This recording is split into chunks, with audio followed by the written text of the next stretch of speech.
महाराष्ट्रात राहणाऱ्या प्रत्येकासाठी ही बातमी महत्त्वाची आहे.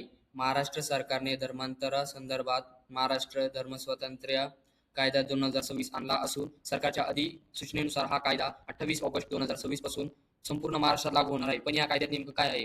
जर एखाद्या व्यक्तीचे धर्मांतर जबरदस्तीने, फसवणुकीने, आमिष दाखवून, चुकीची माहिती देऊन किंवा लग्नाशी संबंधित फसवणुकीच्या माध्यमातून केले गेले तर अशा धर्मांतराला बेकायदेशीर मानून कायदेशीर कारवाई केली जाऊ शकते. या कायद्यात शिक्षेची कठोर तरतूद करण्यात आली आहे. काही उल्लंघनासाठी 7 वर्षापर्यंत कारावास आणि दंड होऊ शकतो आणि जर एखाद्या व्यक्तीने पुन्हा असा गुन्हा केला तर त्याची शिक्षा ही 10 वर्षापर्यंत वाढू शकते. विशेष म्हणजे धर्मांतरामध्ये अल्पवयीन महिला किंवा अनुसूचित जाती जमातीतील व्यक्तींचा समावेश असेल किंवा सामूहिक धर्मांतराचे प्रकरण असेल तर कायद्यात आणखी कठोर शिक्षा आणि दंडाची तरतूद आहे. आता दुसरा महत्त्वाचा मुद्दा म्हणजे स्वेच्छेने धर्मांतर. एखाद्या व्यक्तीला स्वतःच्या इच्छेने दुसरा धर्म स्वीकारायचा असेल तर धर्मांतर करण्यापूर्वी किमान 60 दिवस आधी संबंधित जिल्हा दंडाधिकाऱ्यांना सूचना देण्याची प्रक्रिया कायद्यात आठवण्यात आली आहे. धर्मांतराची प्रक्रिया आणि त्याची अधिकृत नोंदणी यासाठीही नियम निश्चित करण्यात आले आहेत. सरकारचे म्हणणे आहे की या कायद्याचा उद्देश कोणत्याही विशिष्ट धर्माला लक्ष्य करणे नसून जबरदस्ती, फसवणूक आणि आमिषच्या माध्यमातून होणारे बेकायदेशीर धर्मांतर रोखणे हा आहे.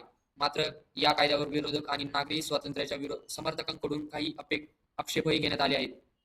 विशेषतः 60 दिवसाची पूर्वसूचना, कुटुंबियांना तक्रार करण्याची संधी आणि धर्मांतराच्या प्रक्रियेवर सरकारी देखरेख याबाबत प्रश्न उपस्थित करण्यात आले आहे. म्हणून या कायद्याकडे पाहताना एक गोष्ट लक्षात ठेवणे महत्त्वाचे आहे. कायदा मुख्यत्वे बेकायदेशीर धर्मांतराच्या प्रकारावर कारवाई करण्यासाठी आहे. प्रत्येक स्वेच्छेच्या धर्मांतराला गुन्हा ठरवणे हा त्यांचा घोषित उद्देश नाही.